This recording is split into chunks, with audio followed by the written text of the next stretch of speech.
आज मैं आपको बताने जा रहा हूँ रेड ओशन और ब्लू ओशन। इसमें सबसे पहले मैं आपको एक स्टोरी से समझाता हूँ। आपको पता है मैं एम्ब्रॉयडरी डिजाइनिंग का काम करता हूँ। मैं एक डिजाइन बेच रहा था, सेम मेरा कॉम्पिटिटर सेम डिजाइन बेच रहा था। उसका प्राइस था 2.99, मेरा प्राइस था 1.99। मेरा फिर भी नहीं बिक रहा। तो बहुत अरसे के बाद जाके समझ में आया कि यार हमें जो देखना होता है वो कस्टमर को देखना होता है। क्या वहाँ पर हमारा गैप आ रहा था, स्टोरी में हमारा डिजाइन क्यों नहीं बिक रहा था, मैं आपको बताता हूँ। सबसे पहले तो जब मैंने उसका डिजाइन कहा गया चलो मैं खरीद के देखता हूँ क्या उसकी क्वालिटी अच्छी है, उसका क्या चीज है। जब मैंने उसका डिजाइन खरीदा तो देखा कि जब मैं बाय पे जा रहा हूँ तो 1 क्लिक के ऊपर वो पेपल के ऊपर पेमेंट लेता है और आउट। अच्छा, क्योंकि मैं पाकिस्तान में रहता हूँ, पेपल का ऑप्शन ही नहीं है। तो जब कस्टमर अगर खरीदने भी पे आ रहा है 1.99 का, तो वो देख रहा है यार क्रेडिट कार्ड से पे करना है या वायर ट्रांसफर या समथिंग ऐसे, या फिर ऑनलाइन ट्रांसफर या इजी पैसा है, तो कहता है यार इस फटिंग में नहीं पड़ना मुझे। तो वो उसका प्रोसेस बढ़ गया। जब उसका प्रोसेस बढ़ गया तो वो पेमेंट नहीं कर रहा और डिजाइन नहीं खरीद रहा, वो उससे महंगा खरीद लेता है। अब मैं आपको बताता हूँ रियल लाइफ में, ठीक है ना। अगर आप थोड़ा सा देखोगे, हम यहाँ मेडिकल स्टोर देख रहे हैं। एक मेडिकल स्टोर है वो बहुत ज्यादा यहाँ पे तेजी से स्टोर खोले जा रहा है, और हमारे मोहल्ले का स्टोर है वो जो 25 साल से है वो बंद हो रहा है। क्यों? क्योंकि उन्होंने कस्टमर की नीड आइडेंटिफाई किया और उसके ऊपर काम करना शुरू किया।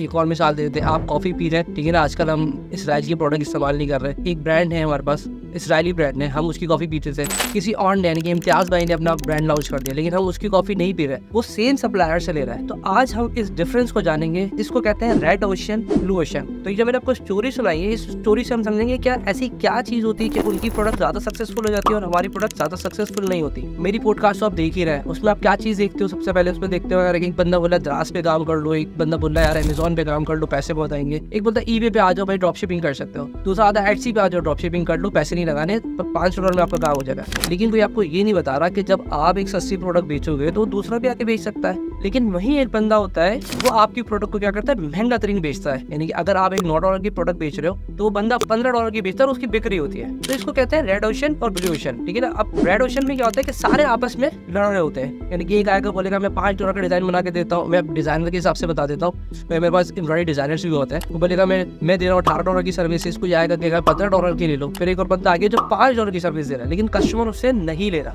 क्यों नहीं ले रहा? ये डिफरेंशिएट होता है रेड ओशन। वो आपस में प्राइस वॉर में कर रहे हैं। मैं $18 में भी दूंगा, मैं $25 में भी दूंगा, तो मुझसे आगे डिजाइन ले जाएगा। ये होता है डिफरेंशिएट। ये होता है कि आप रेड ओशन और ब्लू ओशन में समझते हैं। हम इसको क्या होता है कि सबसे पहले आप इसको कस्टमर की नीड समझते हैं। कस्टमर की नीड क्या होती है? मैंने जैसे आपको शुरू में स्टोरी बताई थी कि मेरा डिजाइन नहीं बिक रहा था, उसका डिजाइन बिक रहा था।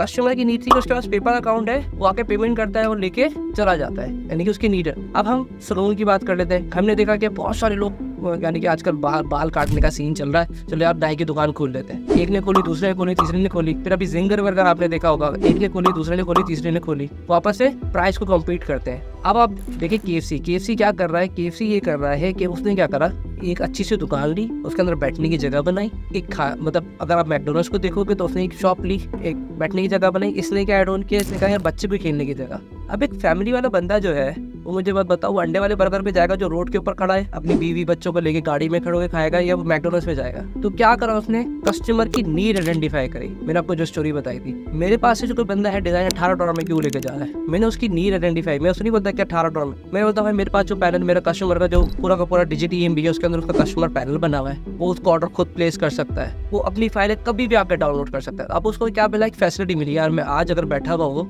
मैंने $18 दिए, मैं 3 साल बाद भी आके इनके पैनल से अपनी फाइल उठा सकता हूँ। उसको एक फैसिलिटी दिखी यार, $5 $10 का तो फर्क है। फिर 24 घंटे उसको कस्टमर सपोर्ट, कस्टमर सर्विसेज, कभी भी उसको एडिट कराना है तो ऑनलाइन बैठे हुए। लेकिन वो जो $5 वाला बंदा है, वो जो गर्दनें काट रहा है लोगों की, जब उसके पास पैसे ही नहीं बचते पीछे अच्छी सर्विस देने के लिए, वो क्या करता है कि $3 का डिजाइन बनवाएगा, $2 रख लेगा। अब उसके पास प्रॉफिट मार्जिन नहीं है, हाई कॉम्पिटिशन में वो चला गया, तो आगे ग्रोथ नहीं कर सकता। इसी तरह से हम अंडे वाले बर्गर का देखेंगे या जिंगर बर्गर का देखेंगे, तो क्या कहता है कि भाई 1000 के 3 ले लो।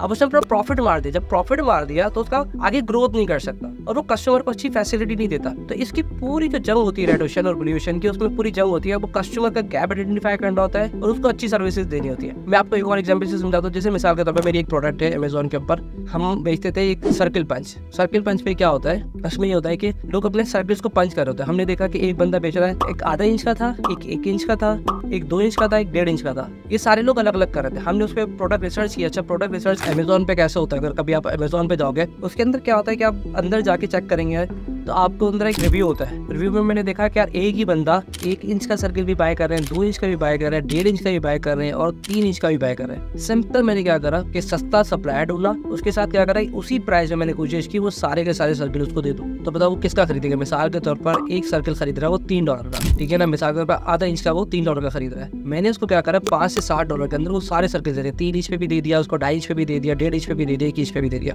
तो वो जब कंपेयर करने जाता है प्राइस के ऊपर, मैंने उसको वैल्यू भी दे दी, अच्छी सर्विस, अच्छी क्वालिटी के साथ, अच्छी पैकिंग के साथ। एक तो उसको वैल्यू एडिट कर दी, उसका प्राइस भी कम कर दिया, प्राइस कंपटीशन भी हो गया और सप्लायर भी हो गया। अच्छा, उसके अंदर एक और मैंने एड ऑन क्या किया, उसके अंदर कुछ शीट्स भी उसको एक्स्ट्रा दे दी टेस्टिंग के लिए कि अगर वो खरीद रहा है तो उसको, अगर उसका अपना कोई मेन पेपर है तो उसको अपना मेन पेपर लेने की जरूरत नहीं है, वो हमारे पेपर पर पहले टेस्ट कर ले। तो उसको क्या एडवांटेज मिला है, क्या रख, तो $3 की जगह मुझे $5 तो पे करने पड़ने या $60 पे पे करने में प्राइस वेरिएशन भी आती है उसमें। हम बढ़ा भी देते हैं उसमें प्राइस, क्योंकि हमारी अपनी मोनोपोली है, कोई और आ ही नहीं सकता। मोनोपोली के ऊपर मैं आपको एक और वीडियो बताऊंगा, वो उसमें होता है ट्रेडमार्क और आप दूसरी चीज़ें ले सकते हैं, लेकिन अभी हमारा वो टॉपिक नहीं है। तो आपको समझ में आई है बात कि रेड ओशन में क्या करना है। आपको रेड ओशन में करना है कि आप उसमें आपस में प्राइस पे लड़ते हो। तो मेरा ये मानना है कि जब भी आप किसी बिजनेस में जाओ, या अमेजॉन का मेरी कोई पॉडकास्ट देख रहे हैं, या दराज की देख रहे हैं, ईबे की देख रहे हैं, आप कंपटीशन में जाओ, लेकिन देखो यार गैप कस्टमर को क्या आइडेंटिफाई कर सकते हो, उसकी नीड को कैसे फुलफिल कर सकते हो, उसको क्या मसला आ रहा है। मिसाल के तौर पर टी शर्ट है तो टी शर्ट का कोई ऐसा स्टैंडर्ड डिजाइन निकाले जो यूनिसेक्स पे जा सकता हो, ठीक है। मिसाल के तौर पर वो फीमेल पे भी जा सकता हो, मेल पे भी जा सकता हो, तो आपकी एडवर्टाइजमेंट की कॉस्ट कम रहे। तो ये चीज बहुत सीखना जरूरी होती है कि आज आपने क्या सीखा है कि रेड ओशन क्या होता है और ब्लू ओशन क्या होता है। तो हम कोशिश ये करेंगे कि जो आप मेरी पॉडकास्ट देख रहे हैं, क्योंकि उसके अंदर ये स्ट्रेटजी पे आपको बताने जो जा रहा हूँ, बिजनेस स्ट्रेटजी बताइए मेरा आपको। इस तरह की मेरी और भी पॉडकास्ट, मेरी और भी बहुत सारी वीडियो आती रहेगी। आई होप कि आपको ये मेरी वीडियो पसंद आई होगी। मैंने बड़ी डिटेल में कोशिश की है रेड ओशन क्या होता है और ब्लू ओशन क्या होता है। कोई चीज़ मिस कर दी है, नहीं समझ में आई है, मैं अवेलेबल हूँ, कमेंट में मेंशन करें। लाइक और सब्सक्राइब का बटन दबाना नहीं भूलिएगा। मिलते हैं अगली वीडियो में। अल्लाह हाफिज़।